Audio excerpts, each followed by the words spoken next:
A brood of fire-breathing dragons emerges from the earth and begins setting everything ablaze, establishing dominance over the planet. In present-day London, 12-year-old Quinn Abercrombie witnesses the awakening of a hibernating dragon from a centuries-long slumber, the result of a construction dig supervised by his mother and an incident for which Quinn feels partially responsible. 20 years later, the adult Quinn, Christian Bale, is the fire chief of a refortified castle community, responsible for dousing the blazes lit by the dragon's prodigious number of flame-spewing offspring, airborne juggernauts that have wreaked havoc across the globe, torching civilization and turning humans into an endangered species. Hope arrives in the form of Denton, Dragon Slayer, Van Zon, Matthew McConaughey, an American known to be the only man to ever kill one of the dragons, and Alex, Isabella Scorupco, a scientist/pilot who's a member of Van Zon's army, a zealous fighting force that includes a secret weapon, the Archangels, paratroopers using themselves as bait to attract and then dispatch the deadly beasts. 20 years in the future, the planet has been devastated by vicious fire-breathing dragons. The last vestiges of humanity now struggle for survival at remote outposts. In a ruined castle in the English countryside, Quinn is desperately trying to hold together a band of frightened, restless survivors. As a boy, Quinn watched his mother die protecting him from one of the beasts, and is still haunted by the memory. One day, a group of American rogues shows up, led by a brash, tough guy named Van Zon. He claims to have discovered a way to kill the dragons once and for all, and enlists Quinn's help. But doing so will force Quinn to confront his own frightening memories. This, and Quinn's responsibilities to those that are under his protection, results in a battle of wills between the two men. In the end, events cause them both to realize that they must work together to defeat the monsters both without and within. Lotus 1973. 12-year-old Quinn Abercrombie accompanies his mother to work one day at a London tunneling project. His witnesses the accidental uncovering of a centuries-old fire-breathing dragon beast and waking it from its sleep.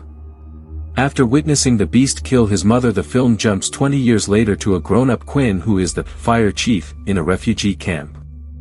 Unexpectedly, an American militia leader shows up at the camp with a group of men that he calls Slayers. Van Zon and Quinn engage in a power struggle, before realizing it's the dragons they should be fighting instead. Cindy Mack. In present-day London, 12-year-old Quinn watches as his mother, a construction engineer, inadvertently wakes an enormous fire-breathing beast from its century-long slumber. 20 years later, much of the world has been scarred by the beast and its offspring. As a fire chief, Quinn is responsible for warding off the beasts and keeping a community alive as they eke out a meager existence. Into their midst comes a hotshot American, Van Zon, who says he has a way to kill the beasts and save mankind, a way Quinn's never seen done. Fuses a medieval past with a post-apocalyptic future in this exciting tale of adventure and survival. Anonymous. Synopsis. Soon after the new millennium, during construction on the London Underground, workers penetrate an underground cave in which a huge hibernating dragon awakens, incinerating the construction workers. The only survivor is a boy named Quinn Abercrombie, Christian Bale, whose mother, Karen, Alice Craig, was crew chief on the project. She is crushed while protecting Quinn as the dragon makes its way to the surface. The dragon flies out and more dragons begin appearing, multiplying rapidly. It is shown through various newspaper clippings and a voiceover that scientists discovered that dragons are a lost species that are responsible for the dinosaurs' extinction by burning them all to ash. The speculation was that dragons instinctively hibernate after destroying most of the Earth's living creatures, waiting until the Earth repopulates.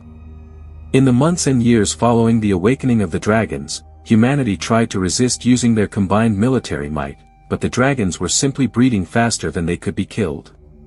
When nuclear weapons were finally deployed in 2010, it only hastened the planet's destruction, and within a few years, human civilization worldwide was almost entirely wiped out. One decade later, in 2020, Quinn, Christian Bale, leads a community of survivors living in a castle in Northumberland. The survivors are starving, though, while waiting for their crops to ripen. While many trust Quinn's leadership, some are becoming restless and openly defiant. While everyone is asleep, Eddie, David Kennedy, steals a truck to take his group to harvest tomatoes. Picking the crops too early won't allow the seeds to germinate so they can be used the next season. The group is attacked by a lone dragon, one is killed, and the rest are surrounded by fire. They are rescued by Quinn, Creedy, Gerard Butler, and Jared, Scott Mauter, using old fire engines and fire suits. But while trying to escape, the dragon kills Eddie's son, who was manning a water cannon. Later, a group of Americans, the Kentucky Irregulars, arrive, led by Denton Van Zon, Matthew McConaughey, including a Chieftain tank and an Augusta A-109 helicopter, piloted by Alex Jensen, Isabella Scorupco. Van Zon and his heavily armed soldiers have an elaborate tracking system to hunt dragons. Quinn is initially distrustful and surprised that anyone can kill dragons. After an intense discussion, Van Zon convinces Quinn to cooperate. Working together, Quinn and Van Zon kill the dragon that destroyed the crops. The inhabitants of the castle celebrate, only to be chastised by Van Zon, who lost 3 men in the hunt. Later, Van Zon tells Quinn that all the dragons they have encountered have been female. They have also found that all females carry unfertilized eggs and that their metabolism is so high that they live only a few months. The Americans believe there is only one male and that if they kill it the species will be unable to reproduce. Quinn knows about the male dragon since it is the one that killed his mother. He refuses to help since the male has attacked and destroyed any group who went after it before. Van Zon orders his soldiers to shanghai the best men at the castle. Quinn becomes enraged and attacks Van Zon but loses the fight. Quinn announces that if Van Zon's group finds the male it will kill them and backtrack to the castle. Ignoring Quinn, Van Zon's group head to London, but the male finds them and attacks them on the road, killing most of the soldiers. The male then finds the castle and kills most of the castle's residents. Some survive in the underground bunker. Quinn tries to get more people to safety, but Creedy stops him and goes in his place, but is killed when the male attacks for a second time. Van Zon and Jensen return to the castle and free the residents trapped in the bunker. Quinn tells Van Zon he'll help them hunt the male in London, which is the main nesting ground. Quinn knows the male's nest is near the construction site where his mother was killed. They fly to London, where they find hundreds of dragons. They witness the smaller dragons being cannibalized by the much larger male. Van Zon's plan is to fire a magnesium and C4 explosive charge with a crossbow bolt down the dragon's throat during the brief moment it opens its mouth to inhale and breathe out fire. Van Zon fires but the male destroys the arrow before it can hit.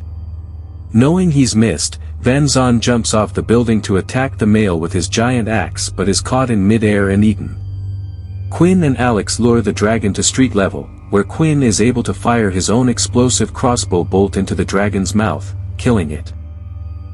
Quinn and Alex are later seen sitting on a sunny hill overlooking the North Sea, Quinn telling her there have been no dragon sightings for over 3 months.